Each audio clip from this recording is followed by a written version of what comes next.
Here's the brutal truth that nobody wants to tell you in the info space. You don't have a funnel problem, you don't have a lead quality problem, and it's also not because you're not posting enough. It's because your content is attracting skeptical window shoppers and not serious buyers. You need people showing up to the call just like this. To get on that wait list, typically it's $8,000, but if you move forward today on the call, we can get you in for $6,000. Okay, let's do it. All these gurus are selling you their DM tactics or secret little funnels like this is gonna do the trick. Meanwhile, your sales calls literally feel like a hostage negotiation. You got split payments, objections, and even farther down the stream, you have refund threats, chargeback threats, and ghosting. That just happens. And let's be real, it's causing you to hop off these calls feeling drained, questioning your offer, questioning your positioning, questioning your funnel, and most importantly, questioning yourself. Meanwhile, my clients, they don't even handle objections. We delete them before the call. How do we do this? Well, we're building content that reframes beliefs, installs certainty, and attracts people who already know what they want. So if you're tired of convincing, chasing, and begging your prospects like you're a homeless guy outside of Walmart, there is a powerful content strategy that no coach has ever talked about before. And I call this the objectionless content system that handles objections before the call. And if you do not have this strategy, it's the reason why nobody trusts you through your content. To be honest with you, God touched me over the weekend through my fingers and had me build out this content strategy, objectionless content strategy, that I am going to be sharing with you so that it makes people show up ready to buy through your content. And it's just 6 simple ingredients. Maybe this is actually the devil because we're using 6. Maybe these are persuasion tactics from the devil. But anyway, this is gonna make people trust you and attract buyers like a fat kid is attracted to a goddamn ham sandwich. So by the time you are done this video, you're gonna have a completely new content strategy that nobody is talking about. So let's hop into the computer here. Okay, why no one trusts your content and how to fix it with an objectionless content system. And the reason why we go with the objectionless content system is because you just need to understand why somebody gets an objection on a call and why somebody doesn't. Somebody doesn't get an objection on the call and somebody pays in full. If somebody doesn't get an objection on the call and they prospect pays in full, it means that they have fully trusted that person in providing the results. So what's going to be happening in this video, I'm going to have to explain why objections happen on the call, the anatomy of a sales call. And what you're going to see here is the iceberg essentially of key elements, key ingredients that you need to hit on in your content strategy.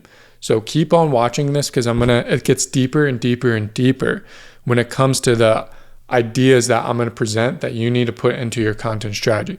But the first thing that we need to do is understand the anatomy of objections while you're on a sales call, right? If you want to have an objectionless content strategy, you need to understand why objections happen on a call. So if I haven't made that clear enough, let's understand. Why objections, right? Number 1, unqualified leads and toe dippers, right? This is happening because you did not attract motivated individuals. I'm talking in strictly for the call here, right? You didn't qualify the lead before presenting. If they felt like a unqualified lead when you presented and dropped the price, you got objection, you didn't qualify them well. You didn't check to see if they were a toe dipper. That's what you did wrong on the call. Lack of clarity, right? What's happening here, it feels like there's no ROI. If you give somebody lack of clarity, no ROI, that means you on the call just feature dumped. You didn't present for one, which I'll talk about in a second. No conviction, no trust, no authority. Okay? Objections happen because you don't have these things, and the prospect wants to also be sold on you because they need to be led. Most people want to be led. So what happened here on the call, what you did wrong, is you did not hold frame or show frame. You did not understand the problems of the prospect, letting them know that you're not somebody that they can fully trust, right? If you ask the right questions and you really understand the person's problems and ask questions around that, the person's going to feel like they can really trust you, which is essential to getting somebody to buy. And you also lost that authority because you had no leadership on the call. Were you able to lead the person through their limiting beliefs during the qualifying process while you're asking questions before you present it? Which brings me into the next point here. We need to understand what makes a good salesperson. What makes a sales god? Well, the first part is, 95% of closers, they are doing a bad job during the qualifying section, and they present and drop the price and they receive objections and they handle those objections. But you might have heard it by now that, top 5% or 1% of closers, what they do is handle those objections before they ever present price. Because if there's an objection lingering and they drop the value, that means all that value just goes away. All they're going to be focused on is the limiting belief that's in their mind. To put it simple, what is happening here, let's say the objection is they need to talk to their biz partner, right? Let's say we're selling to B2B. What most sales guys are going to do is handle that objection after they presented price. So they presented, that happens. But to deal with this objection before you drop price, you're going to ask a question around that before you present during the queue. You're going to say something like, hey, by the way, do you have a business partner who's going to be doing this with you? Or, what's the situation, right? Then you can find out if they have a business partner. You might need to rebook a call, or you can dig and figure out, can they make decisions without their business partner?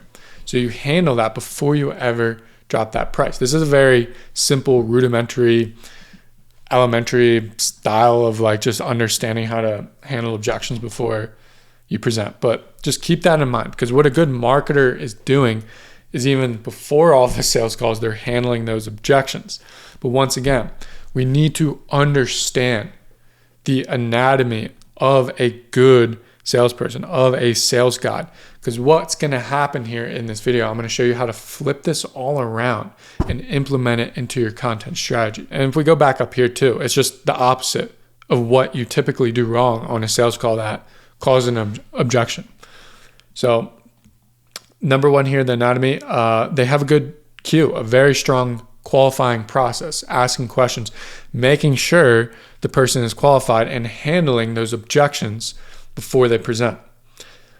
Buyer checks. During the queue, the sales god checks to see if we have a legitimate buyer, so no toe dippers. And they do that with certain types of questions. A clear offer, right? The reason why somebody is confused here, the lack of clarity, nobody's going to buy when they have lack of clarity, it's because they're feature dumping. And a clear offer, the presentation is clear and concise, and it can only be presented to one person. This is something that I learned from one of my sales mentors, that you have a good presentation when it can only be tailored to one specific. If you can never give that presentation again. Because what makes somebody buy a high ticket coaching program is that they feel like it's exactly for them. And if you're doing the same presentation across multiple people, then how can it feel exactly for that person, right? You got to tailor that presentation.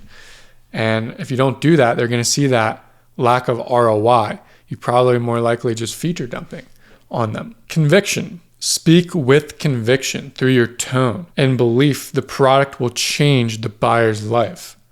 This develops the authority. Okay, it's another reason why prospect isn't necessarily sold and that objection comes across, because they're not sold on you. You don't have that conviction through that. The frame/lead, a god at sales, leads the prospect through difficult conversations and challenges their beliefs that do not serve them. Holding this strong frame allows that authority to be built on a call, which is needed in order to not have an objection and get the sale. And if you do get an objection, you can challenge them on that and hold the frame. Trust. A god at sales builds trust by showing he truly understands the prospect's problems by asking the right questions and presenting the best solution for them.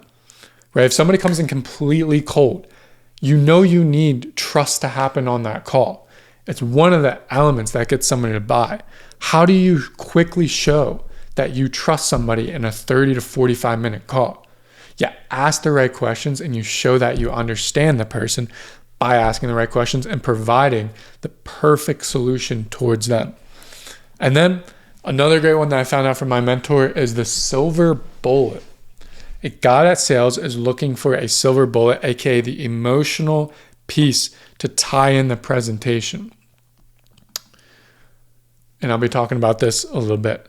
So now that we understand the anatomy of why you get objections on a call and what makes a good salesperson, we can begin to put this into our objectionless content strategy. And if you don't understand the first part there, go back and rewatch that because it's absolutely essential in order to piece this together.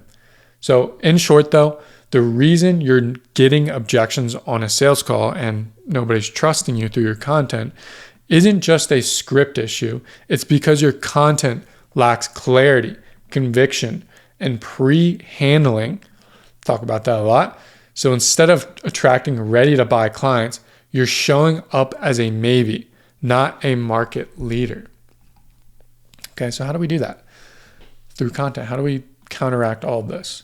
Well, there's 6 elements to objectionless content that needs to be woven into your content strategy that you're going to be doing. I'm not going to sit here and tell you like, oh, your hook strategies need to be this, like we're way past the hooks. This is deeper stuff. This is what gets you to the next level. And what that is our content to profit method, belief challenging content, identity selling, stat maxing, iceberg of emotions, and leader content. Okay, we're going to be stacking these all on top of each other to give you the perfect content strategy. So ultimately you're showing up as that leader. And by the way, if you want this sheet here as a reminder, check the link in the description. I'm giving away for free for you to download. Go ahead and grab it. All right, let's understand content to profit system here. In a sales call, what's happening, you're speaking one-to-one. Your content should do the same. I actually have this theory that sales reps, or if you have a sales-based background, you're actually way better at selling high ticket through content than a marketer or a creative person, because typically what the marketer and creative person is doing is they're trying to sell a $50 to $100 product. Like think e-com brand selling those types of products. That's a marketer. A marketer needs to play the game of volume, because if they have a product for that cheap, they need volume. And the product itself also has to speak to many people in order to get that volume. But a high ticket product needs to feel customized, just like that presentation. So your content needs to feel absolutely customized. And what makes a good sales call, right? We just went over that. A clear offer that displays a return on investment. And most importantly, the best presentation is a presentation that can only be given to that one person. Otherwise, you risk the confusion. So creating content that makes it feel like you're saying the person's name is the gateway to making the viewer feel like you already have the solution that they exactly need. Right? So if I'm on a sales call, I'm going like, hey, phase 1, the solution to your exact problem and fixing this is boom. Phase 2, this phase here solves XYZ problem that you're facing. Phase 3, this solution here solves XYZ problem that you're facing. The prospect then says, man, this really feels like it's built for me. And that's what you need to begin to do in your content. You need to be able to speak to that one person. And this is where you enter in the logic offer mechanism. In your content, your offer logically has to make sense for that one person. It needs to be clear how you get people from A to B and achieve the exact transformation they are looking for. You won't have to handle the confused buyer objection if you solve for this in your content. In short, to kind of wrap this up, what you need to do is make your content feel like you're screaming the person's name, okay? That's the first ingredient, the one-on-one content to profit system.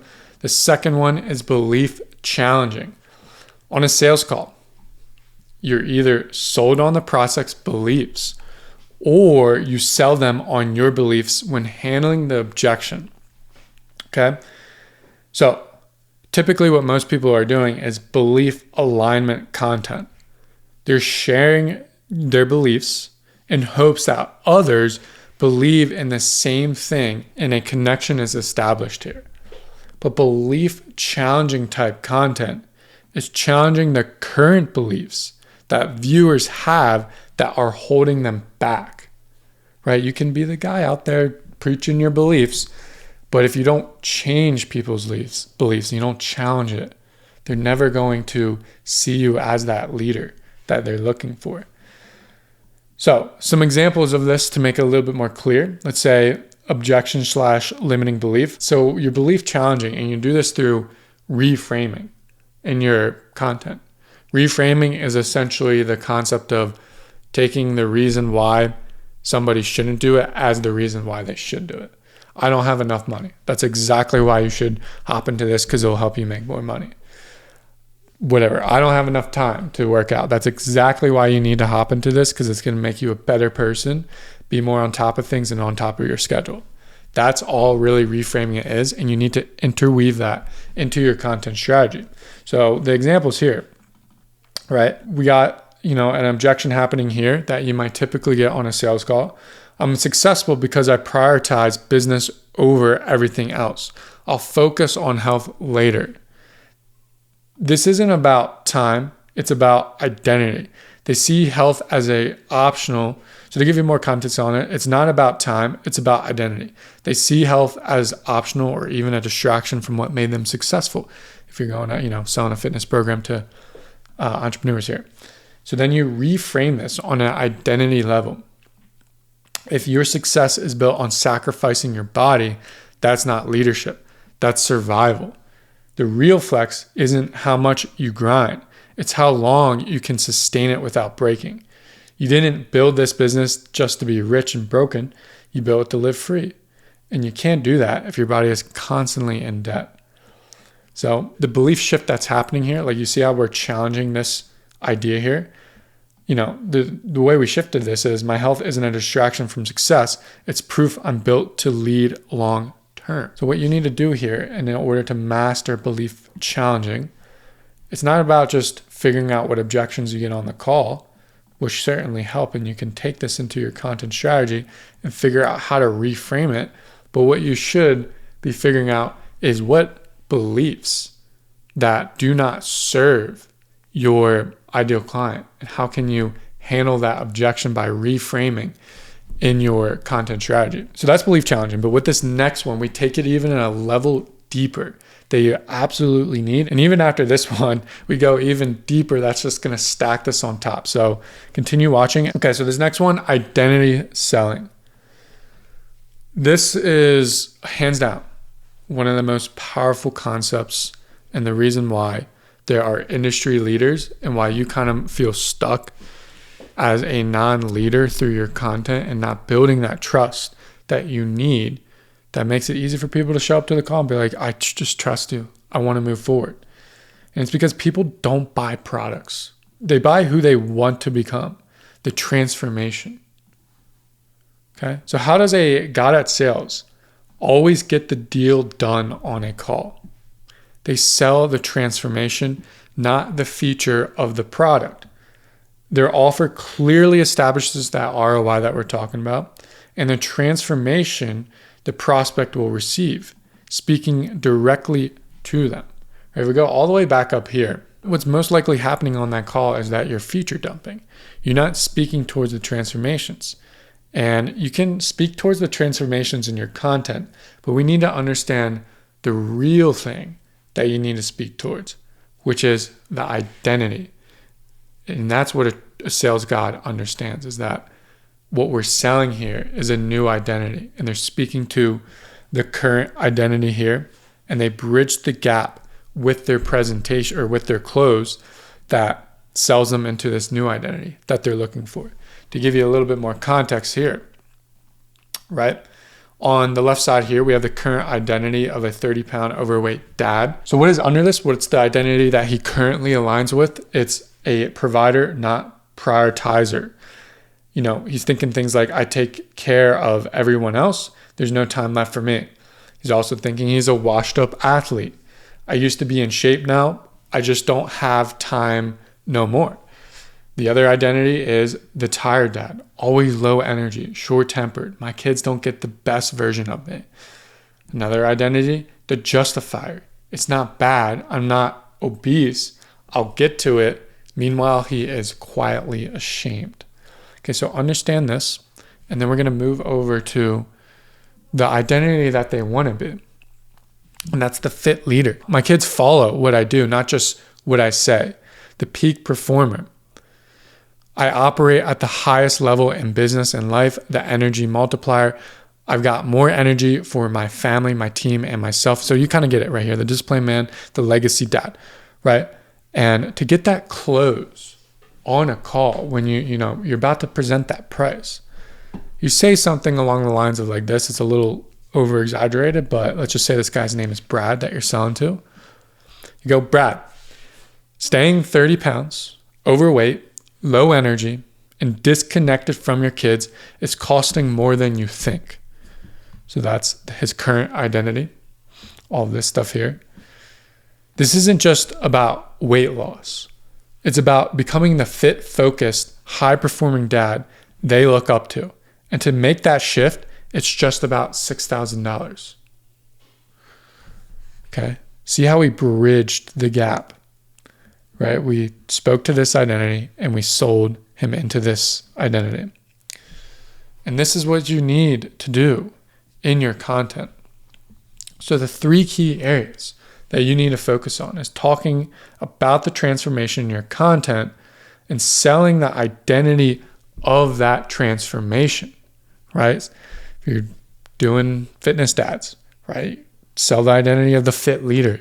Sell the identity of the peak performer and understand what it is to be that and talk about that in your content and talk about the reasons why they're not that in your content. Another thing to talk about here is like the benefit of what comes with the new identity, right? This is such a powerful concept that needs to be put into your content, all right?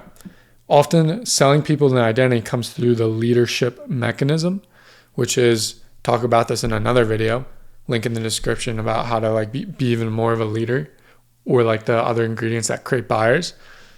These are the ingredients that handle objections, but the leadership mechanism is how do you show up through content that automatically makes you a leader, okay? But these are 3 key areas to focus on. And what this is really solving for is just, it's going to turn people into buyers, but more importantly, it's going to attract buyers, okay?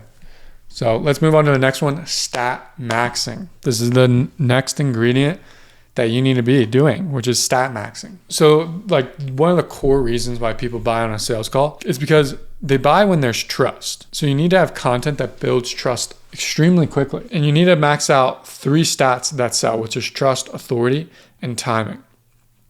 Okay, so number 1, trust maxing. How do you build trust on that call? Once again, you show that you understand the prospect by asking the right questions. You show you understand the prospect by presenting the right solutions to their specific problems. And you talk about testimonials that relate to the prospect's situations. A good salesperson will weave this in the presentation or weave it in the qualifying process. So how do you build trust through content? Number 1 is alignment. People trust you when your content, offers, and actions match their values. If you preach balance, but your life looks chaotic, they don't buy. If you promise transformation, but only talk about tactics, they tune out. Number 2 here, empathy plus authority. Empathy says, I get you. So you make content that shows that you understand the person. Authority says, I can lead you. When both are presented, people feel seen and they feel safe following you. Number 3 here, story. It's another great way to build trust. It's really around this concept of like, this person gets me.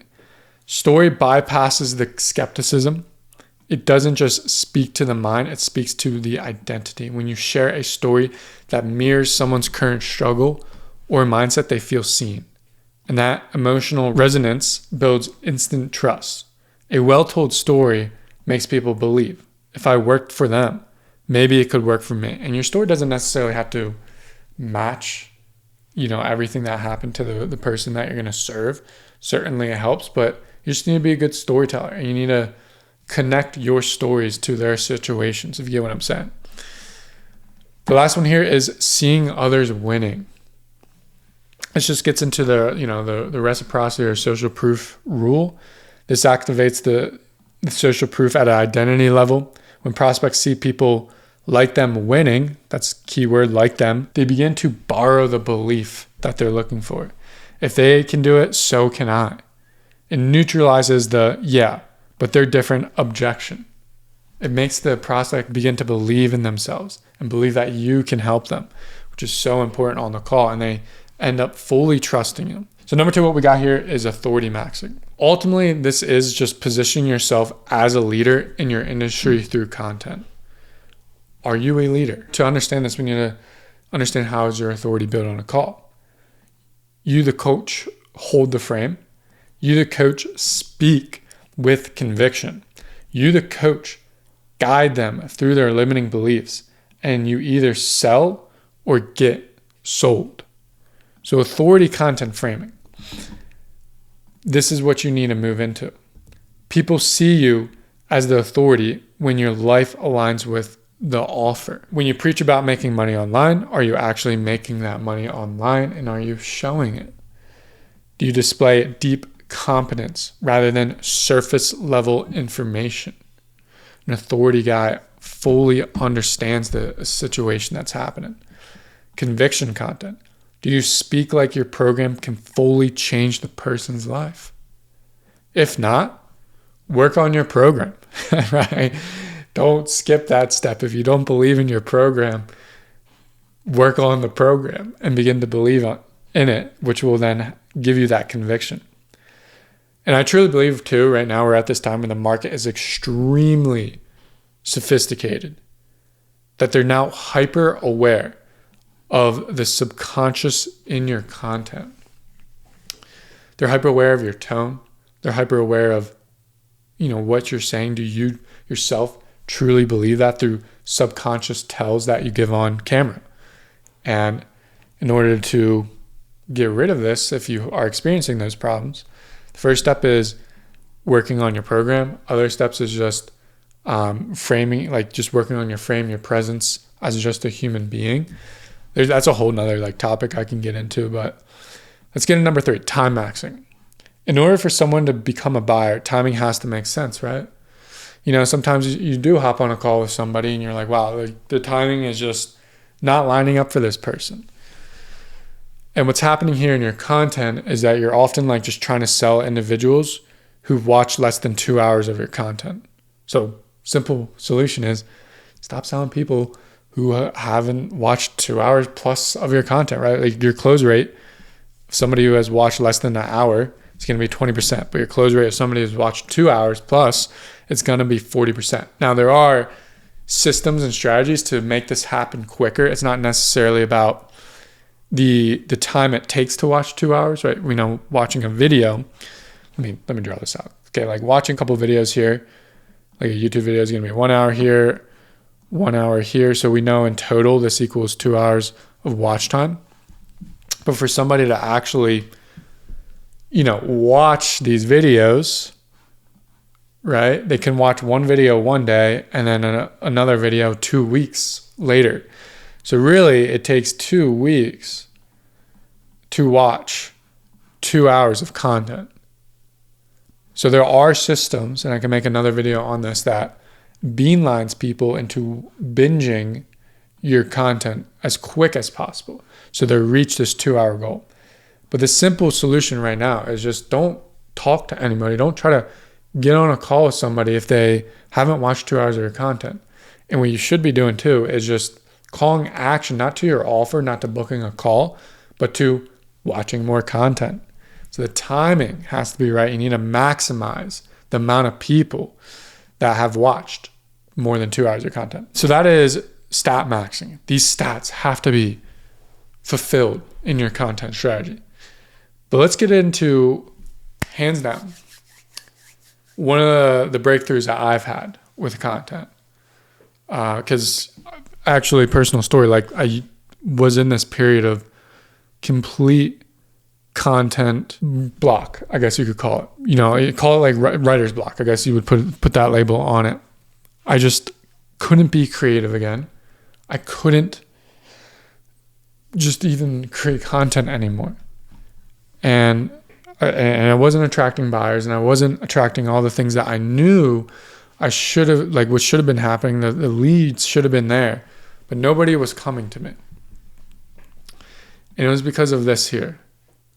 What I was doing, I was a coach who spoke to surface level problems. And what that did was just attract surface level commitment. So remember when I talked about the silver bullet on a sales call? This was something that I learned from one of my sales mentors. And on a call, all you are doing is looking for this bullet, silver bullet to present to. So if we look at this here, give you a little bit more detail. Here's logic on the top. Here's deep emotion on the bottom. Here's this line that I call the surface of logic and emotion, right? You're asking questions during your qualifying process on the sales call, and you're getting responses. Typically, these responses are going to be either a little bit more logical or they're going to be a little bit more emotional. And there's this surface where things start to get, when it goes under that surface, it starts to get really emotional. And one of the key things, like people just don't buy off of logic. You need to understand that. People do not buy off of logic. I don't care if you're even selling B2B. People 100% buy off emotion. So in order to have a good sales call, you need to find that silver bullet, that response during your qualifying process that is deep in emotion. And that is what we present to. It could be something like somebody saying, if you're going to a fitness dad and they say, man, I just am so stuck. I feel so stuck in my life. I'm not showing up for my kids, my wife. My wife is hating me. We're not even having sex. And I just don't know why. I can't get out of it. And they start talking about that. Boom. That's your silver bullet. That allows you to then present, hey, Brad, to get you unstuck, to make your wife love you and be the father that you want to be, we're going to do this through fitness. And that's what you're presenting to. Okay. So we're always looking for that silver bullet on a call. A great salesperson does that. And the problem here, though, what you're doing on your content, now that you understand this, is you're having this logic pain dilemma. Okay. So if we take the idea of like time management and overwhelm, the logic pain in this is my calendar is packed. No time for deep work. So there's a little bit of pain there. Like, oh my God, my calendar's packed, but I don't have time for deep work. But it's very logically based, right? And a lot of people talk about that in their content. Like, I can literally see the fitness coach going like, is your calendar packed and you don't have time for deep work? Well, you need to do X, Y, Z, right? Like that's not it, bro. It's not it. What you need to do is have more emotional pain. So around this would be constant anxiety and guilt because you're always behind, even when you're working all day. See the difference there? And that brings us to this concept of iceberg of emotions. This is probably genius because this is going to level up your copy like a motherfucker, pretty much. So if we look at the logic of emotions, this is the surface level. This is what the iceberg, the tip of the iceberg that you see. My schedule is unpredictable. I travel to, too much to stay consistent. My calendar's packed. I don't have time to meal prep. Okay, if we start to go under that surface there and reveal the entire iceberg, the first thing that we see is frustration-based emotions. I'm tired of starting and stopping. I know I need to change. but I can't figure out how. I feel behind in every area of life. Even when I'm off, I feel guilty. Another layer further, identity-based emotions. I hate that I don't follow through on what I say matters to me. I'm successful in business, but I feel like a fraud in my body.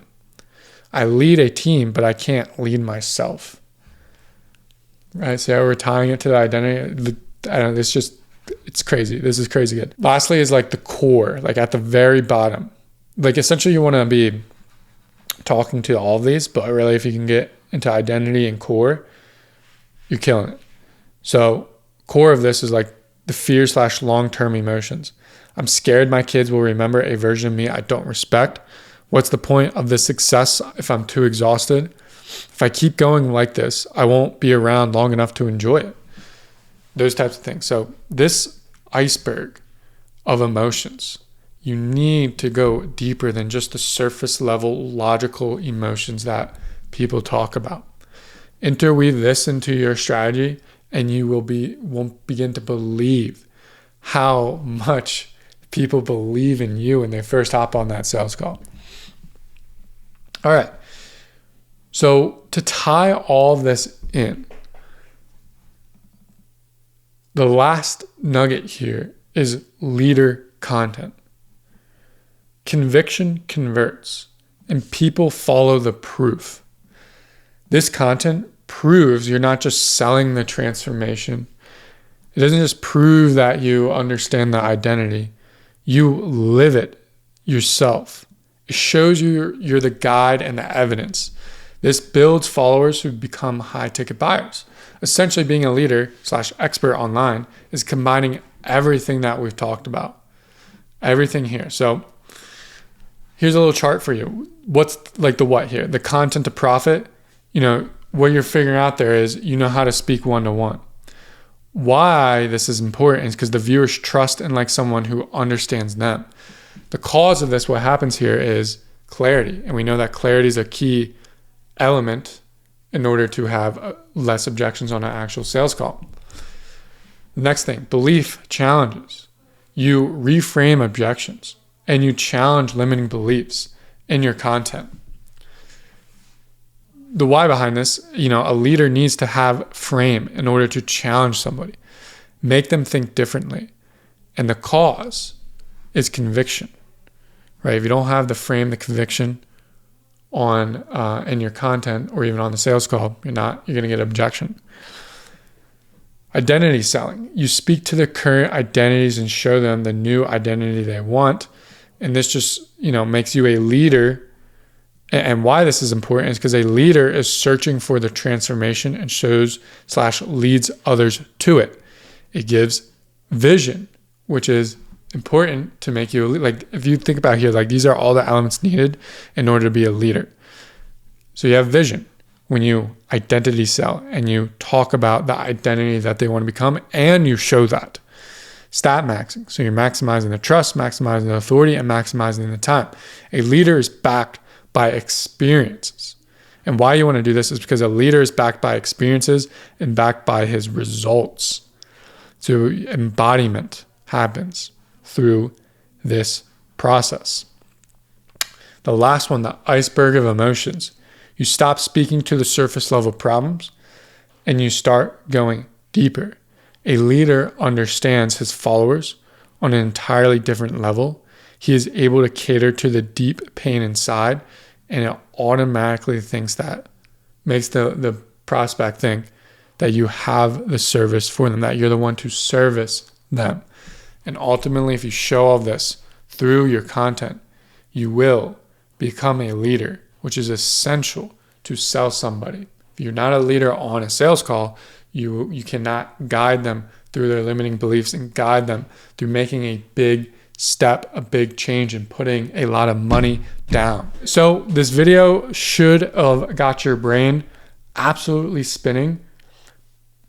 Take a walk and you will come up with great content ideas around this.